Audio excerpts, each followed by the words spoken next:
Blood ties mean nothing when power dictates survival. Tossed into freezing rain with only a threadbare coat, a supposedly barren Omega was abandoned by his elite family. 3 years later, he steps onto the tarmac, completely transformed, with a terrifyingly powerful syndicate boss tightly holding his hand. High society is a predatory ecosystem, and nowhere was this more apparent than within the mahogany-lined walls of Kensington Global. To the outside world, the Kensingtons were a beacon of old money elegance in Manhattan, a corporate dynasty ruling over real estate and logistics. But behind closed doors, they were a traditional wolf pack, governed by archaic laws of dominance, scent, and biological hierarchy. At the bottom of this vicious food chain was Kieran Hayes. Kieran was an anomaly, born to a minor branch of the Kensington pack he had presented as an Omega late in his adolescence. However, instead of the sweet, intoxicating scent and robust fertility expected of high society Omegas, Kieran's biology seemed entirely defective. His scent was barely a whisper of dried leaves and stale rain. He was chronically fatigued, prone to fainting spells, and severely underweight. In a world where an Omega's worth was violently tethered to their ability to produce strong alpha heirs, Kieran was considered a genetic dead end. Yet he had one thing that drove the pack matriarch Beatrice Kensington to absolute madness. He was the childhood companion and rumored fated mate of her son Declan. Declan was the golden boy, a highly anticipated alpha, poised to take over the CEO position. For years, Declan had sworn he would mate with Kieran, protecting the fragile boy from the sneers of the pack. But as they entered their mid-20s, the corporate pressure mounted. The board of directors, heavily influenced by Beatrice, demanded a prime Omega for the future CEO. They needed alliances, strength, and perfection. Kieran offered none of those things. The slow poison of manipulation began to seep into Declan's mind. Beatrice made sure of it. She isolated Kieran, moving him from the main penthouse to a drafty guest suite on the lower floors. She hired private physicians from the exclusive Mercer Hawkins Clinic in Upper East Side to run endless tests on Kieran, always delivering the same grim prognosis: barren, weak, a liability. The breaking point arrived on the night of the annual Winter Solstice Gala, hosted at the Waldorf Astoria. The ballroom was a sea of bespoke tuxedos, glittering diamonds, and the suffocating heavy pheromones of alphas posturing for dominance. Kieran had spent 3 hours trying to make himself look presentable, applying concealer over the dark circles under his eyes, his hands trembling from a mysterious, persistent weakness that had plagued him for months. When he finally descended the grand staircase, hoping to find Declan, the room went dead silent. Standing at the center of the ballroom, under a cascading crystal chandelier, was Declan. But his arms were not empty. Wrapped intimately around his waist was a breathtaking Omega named Tristan, heir to the formidable Belmont shipping empire. Tristan's scent, a cloying, overpowering burst of vanilla and spun sugar, filled the room, completely burying Kieran's faint, struggling pheromones. Beatrice stood near the microphone, a champagne flute in hand, her smile sharp as shattered glass. "Tonight we do not just celebrate the solstice," her voice echoed through the speakers. "We celebrate the future of Kensington Global. I am thrilled to announce the official courtship and impending mating between my son Declan and Tristan Belmont." The applause was deafening. It felt like physical blows to Kieran's chest. He stumbled forward, his breath catching in his throat. Declan caught his eye through the crowd. For a fleeting second, there was a flicker of guilt in the alpha's gaze, but it was quickly extinguished, replaced by a cold, resolute wall of apathy. Declan turned his back. "Declan!" Kieran's voice cracked, barely audible over the roaring applause. Before he could take another step, 2 massive pack enforcers flanked him. Their grip on his frail arms was bruising. "You're making a scene, Kieran," Beatrice whispered, suddenly appearing at his side, her perfume masking the underlying scent of pure malice. "You never belonged here. You are a defective, useless runt. You are dragging my son down, and I will not allow it." He promised me," Kieran gasped, struggling weakly against the enforcers. "Alphas say many things to keep their playthings compliant," Beatrice sneered. "You are hereby exiled from the Kensington Pack. Your trust fund is dissolved. Your name is struck from the registry." She slipped a sleek black envelope into the pocket of his thin jacket. "There is a one-way ticket to Europe in there, and a minor stipend. If you ever show your face in New York again, I will ensure you don't survive the winter." They dragged him out the service entrance. The heavy steel doors slammed shut, locking him out in the freezing December rain. Kieran collapsed onto the wet pavement of the alleyway, the sounds of the lavish party muffled through the thick concrete. His chest heaved a brutal coughing fit, racking his frail body. He was entirely alone, stripped of his pack, his mate, and his dignity. Driven by the pure, desperate instinct to survive, Kieran dragged himself to the airport, boarding a flight to Geneva, with nothing but the clothes on his back and a shattered heart. Geneva was wrapped in a blanket of pristine white snow when Kieran arrived. It was supposed to be a place to quietly fade away, a beautiful tomb for a broken Omega. But fate, it seemed, was not entirely finished with him. A week into his exile, Kieran collapsed in the lobby of a modest hostel near the shores of Lake Geneva. He awoke days later in a sterile, high-tech private suite at the Hôpital Universitaire de Genève Hug. Standing at the foot of his bed was Dr. Aris Mercer, an independent hematologist specializing in Omega biology. "You are a very lucky young man, Mr. Hayes," Dr. Mercer said, adjusting his glasses, his expression grim. "Though lucky might be the wrong word, considering what you've been put through." Kieran blinked, his vision blurry. "What's wrong with me? I know I'm defective. I've always been weak." Dr. Mercer scowled, pulling up a digital chart on his tablet. "You aren't defective. You've been systematically poisoned." The words hung in the sterile air, heavy and suffocating. "Your blood work shows prolonged microdosed exposure to aconitum, Nepellus extract, wolfsbane." The doctor explained, his voice softening with pity. "It was specifically synthesized to bind to your hormone receptors. It suppressed your natural pheromones, destroyed your immune system, and simulated the symptoms of a barren Omega. Someone went to great lengths and spent a fortune to ensure you never presented properly." Tears spilled over Kieran's eyelashes, soaking into the pristine white pillowcase. Beatrice, the private doctors in New York, the supplements she had insisted he take every morning since he was 18. They hadn't just rejected him for being weak, they had explicitly manufactured his weakness. "The good news," Dr. Mercer continued, placing a comforting hand on Kieran's ankle, "is that you are young. The damage is reversible. We are going to detoxify your system. It will be agonizing, but you will heal." The next 6 months were a brutal crucible. Kieran endured intensive dialysis and hormone therapies. The physical pain was excruciating, but it was eclipsed by the blazing fire of betrayal and newfound clarity in his soul. He wasn't a weak, pathetic runt. He was a survivor. As the poison left his system, a miraculous metamorphosis occurred. Kieran's sunken cheeks filled out his pale skin, took on a healthy, luminous glow, and his hair grew thick and lustrous. But the most shocking change was his scent.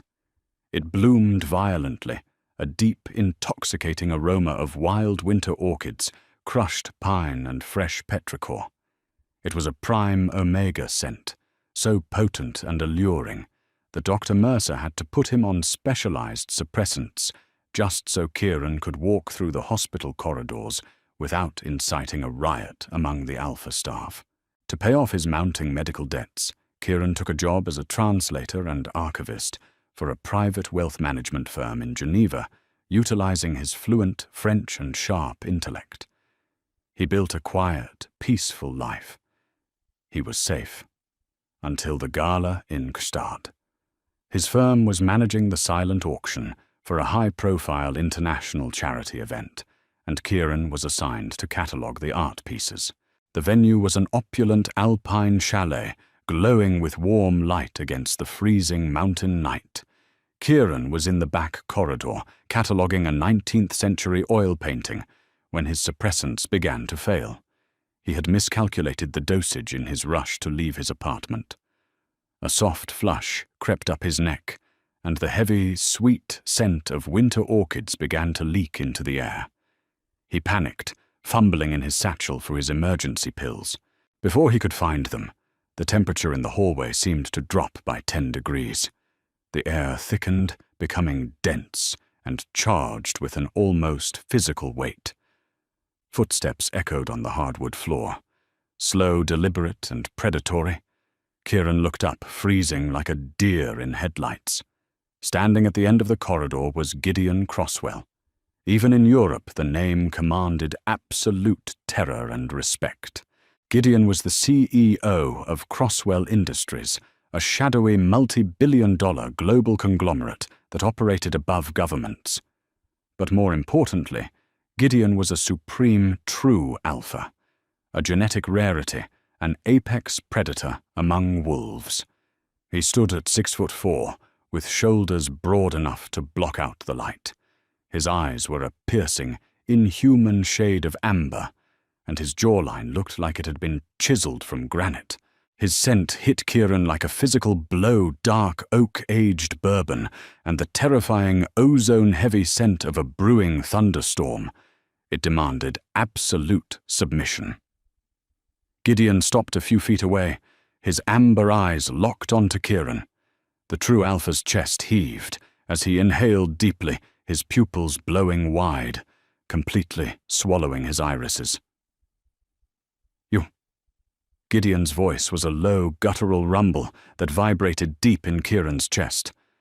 It wasn't a question. It was a claim.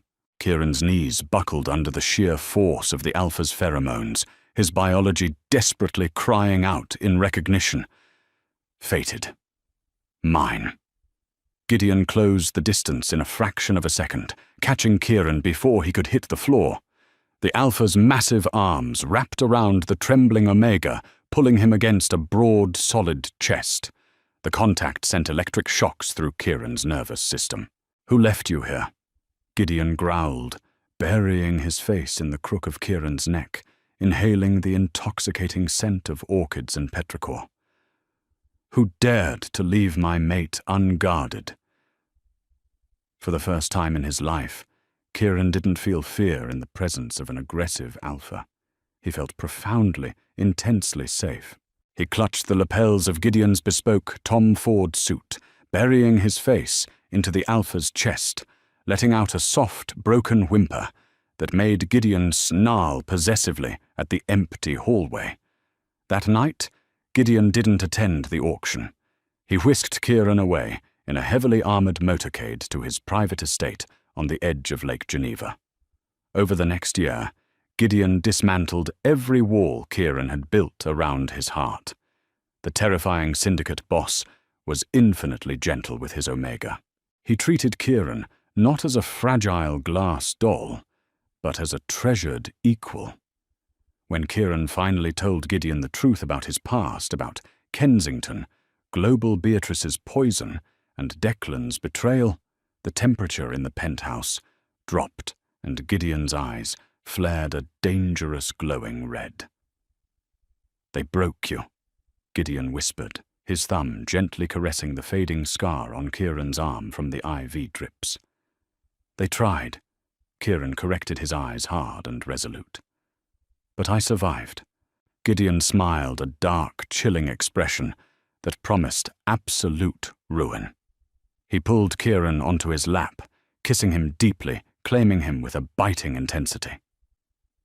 "They took your home, my sweet Omega." So I am going to buy their empire, and I am going to hand you the keys to their destruction." The mating was finalized beneath a blood moon, Gideon's teeth sinking into Kieran's scent gland, binding their souls and biology together for eternity. Kieran was no longer a discarded runt. He was the mated omega of a supreme, true alpha. And now, 3 years after he was thrown into the freezing rain, the Kensington pack was bleeding out. A mystery conglomerate had aggressively bought out their major suppliers, initiated a hostile takeover, and forced them into a corner. A mandatory board meeting was called in Manhattan to sign over the majority shares to the new owner. Declan and Beatrice sat in the boardroom, arrogant but exhausted, waiting for the mysterious billionaire to arrive. The heavy mahogany doors swung open. Footsteps echoed against the polished marble hallway, shattering the tense silence within the 88th floor boardroom of Kensington Global. Inside, the atmosphere was suffocating. Beatrice sat at the head of the long table, nervously tapping her Cartier pen against a stack of quarterly reports that spelled absolute disaster. Beside her, Declan looked haggard, the golden boy shine completely stripped away by months of plummeting stock prices and brutal supply chain disruptions. Lounging in the corner was Tristan Declan's mated Omega, aggressively scrolling through his phone and emitting a sour, anxious burst of vanilla pheromones that only added to the room's nauseating tension. 2 towering bodyguards dressed in tactical suits stepped into the room flanking the entrance. Then, the mystery buyer walked in. Gideon Crosswell moved with the terrifying, unhurried grace of an apex predator. His bespoke charcoal suit hugged his massive frame, and his amber eyes swept over the Kensington executives with bored disdain. The sheer suffocating weight of his true alpha pheromones, dark oak, aged bourbon, and ozone, crashed into the room like a tidal wave. Declan visibly gagged his own alpha instincts, screaming in submission, forcing him to grip the edge of the mahogany table just to stay upright in his chair. But it was the figure who stepped out from behind Gideon that made the blood drain entirely from Beatrice's face. Kieran Hayes stood framed in the doorway, utterly unrecognizable from the frail, sickly boy they had thrown into the alleyway 3 years prior. He was radiant, clad in a razor-sharp ivory silk suit from Alexander McQueen that perfectly accentuated his healthy, lithe figure. Kieran looked like royalty. A vintage Vacheron Constantin timepiece glittered on his wrist. But the most devastating change was his scent. The room was instantly flooded with the rich, intoxicating aroma of wild winter orchids and fresh petrichor. It was a prime omega scent, so flawless and overwhelming that Declan's pupils blew wide, his biological hard-wiring violently recognizing the fated mate he had brutally discarded. "Good morning, Beatrice." "Declan." Kieran spoke, his voice no longer a fragile whisper, but a smooth, melodic hum, laced with absolute authority. "Kieran." Declan breathed out his voice, cracking. He stood up, his eyes darting frantically over the Omega's glowing skin, the confident posture, and the undeniable dark bite mark scarring the delicate flesh of Kieran's scent gland. The realization hit Declan with the force of a freight train. Mated. Kieran was mated. "Sit down." Gideon rumbled the command, laced with so much raw alpha dominance that Declan's knees buckled. He crashed back into his leather chair, trembling uncontrollably.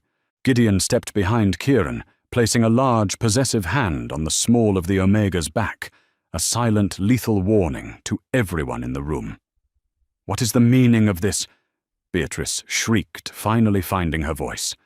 Her meticulously styled hair seemed to quiver with rage and terror. "Security. How did you get in here?" "This is a private corporate meeting for the transfer of Kensington assets." "We know," Kieran smiled softly, stepping forward to drop a massive leather-bound portfolio onto the table. "I am here to collect those assets. Crosswell Industries is the majority shareholder of Kensington Global. My husband bought it for me as an anniversary gift. Tristan scoffed from the corner, crossing his arms, though his face was pale. You a defective runt, please. You probably begged this alpha to buy your way back into high society. You're pathetic. Before Kieran could even formulate a response, Gideon's eyes flashed a blinding, unnatural red. The true alpha released a concentrated spike of pheromones aimed directly at Tristan. It wasn't just dominance, it was biological warfare. Tristan let out a strangled gasp, his legs giving out completely, as he collapsed onto the plush carpet, whimpering in primal terror, his vanilla scent instantly turning putrid with fear. "Speak to my mate again," Gideon whispered, the sound vibrating the glass windows of the boardroom, "and I will tear your vocal cords out through your throat." "Do you understand me?" Tristan sobbed, nodding frantically against the floor. Kieran gently placed his hand over Gideon's, instantly soothing the true alpha's raging instincts. "Let him be, darling. He's not worth the energy. We are here for business." Kieran turned his icy gaze back to Beatrice. He opened the leather portfolio, sliding a series of documents across the table. "Let's review the terms of your surrender, shall we?" Kieran said, his tone perfectly professional. Crosswell Industries has acquired 68% of Kensington Global's voting shares. As of 9 o'clock this morning, the board of directors has been entirely dissolved and replaced by my private trustees. Beatrice stared at the papers, her hands shaking violently. "You orchestrated this. You sabotaged our shipping lanes in the Mediterranean. You froze our credit lines with the Swiss banks. It was remarkably easy," Kieran replied, tilting his head. "Your empire was built on a foundation of rot, Beatrice, just like your family." Declan leaned forward, his face a mask of desperate agony. "Kieran, please. I didn't know. I swear to you, I didn't know what she was doing to you. She told me you were sick, that you were dying. I thought I had to let you go for the good of the pack. You're my fated mate, Kieran. I can smell it now. We belong together." Kieran looked at Declan, feeling absolutely nothing. No anger, no sorrow, just the cold detachment one feels when looking at a stranger. "Fated mates mean nothing without loyalty, Declan," Kieran stated flatly. "When I was freezing in the rain, coughing up blood, your fate didn't save me. Gideon did." Kieran pulled a specific, heavily redacted file from the portfolio and tossed it directly in front of Beatrice. "But since you bring up my sickness, let's talk about the Mercer Hawkins Clinic." Beatrice froze. The color drained from her lips, leaving her looking like a beautifully preserved corpse. "Did you really think you could poison me for 6 years and leave no paper trail?" Kieran asked, his voice dropping to a deadly whisper. "Dr. Aris Mercer in Geneva is a thorough man. He isolated the aconitum napellus in my bone marrow, and my husband's legal team is incredibly proficient at forensic accounting." Gideon smirked, crossing his arms. "You paid the New York clinic over $4 million from an offshore shell company to slowly destroy my Omega's biology. And worse, Beatrice, you funded that shell company by embezzling from Kensington Global's employee pension fund." That's a lie," Beatrice stammered, looking wildly around the room. "These are forged. You have no proof. Or we have the sworn testimonies of 3 doctors who are currently sitting in federal custody." Gideon corrected his tone, dripping with dark amusement. They sang like canaries to avoid maximum security. Kieran leaned over the table, planting his hands on the polished wood, bringing his face dangerously close to the woman who had ruined his youth. "Here is what is going to happen, Beatrice Carset." Kieran dictated, outlining his terms with brutal precision. Total asset forfeiture. Every single property owned by the Kensington family, including the Manhattan penthouse, The Hamptons estate and the corporate jet is being liquidated to reimburse the pension fund you stole from. Public disgrace.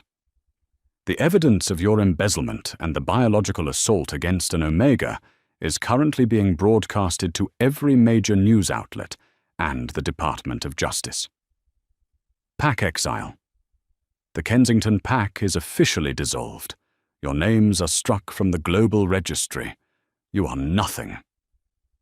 You can't do this! Declan roared, his alpha pride finally snapping. He lunged across the table toward Kieran. He didn't make it halfway. Gideon moved faster than the human eye could track. One massive hand wrapped entirely around Declan's throat, lifting the alpha off his feet like a rag doll. Declan clawed desperately at Gideon's iron grip, his face turning an ugly shade of purple, his legs kicking uselessly in the air. "Touch him!" Gideon growled, his amber eyes glowing furiously. "And I will snap your neck right here and pay the cleaning crew double to mop you up." "Gideon, drop him." Kieran ordered, his voice calm but firm. "He's not worth the assault charge." Gideon sneered, tossing Declan aside. The former golden boy crashed into a glass whiteboard, shattering it completely before crumpling to the floor in a heap of broken glass and bruised ego. Just then, the glass doors to the boardroom opened again. A team of stern-faced individuals wearing FBI windbreakers stepped inside, led by a tall man with a severe expression. "Beatrice Kensington," the lead agent announced, flashing a badge. "Special Agent Miller White Collar Crime Division. You are under arrest for grand larceny wire fraud and conspiracy to commit grievous bodily harm. Stand up and place your hands behind your back." Beatrice let out a piercing wail, thrashing as two agents hauled her out of her expensive leather chair. They snapped the cold steel handcuffs around her wrists, ignoring her hysterical threats of lawsuits and revenge. She looked back at her son, crying out for him, but Declan was curled on the floor among the shattered glass, paralyzed by Gideon's aura and his own devastating failure. Tristan was already army-crawling toward the exit, abandoning his mate without a second backward glance. Kieran watched them drag the matriarch away, her screams echoing down the marble hallway until the elevator doors swallowed the sound entirely. The silence that returned to the boardroom was different this time. It wasn't tense. It was clean. The heavy, rotting scent of the Kensington legacy had been completely scrubbed away, replaced by the victorious, flourishing bloom of winter orchids and the grounding, protective warmth of dark oak. Kieran meticulously gathered the paperwork, sliding it back into the leather portfolio. He looked down at Declan one last time. The alpha was weeping, clutching his bruised throat, staring up at Kieran with a pathetic mix of awe and despair.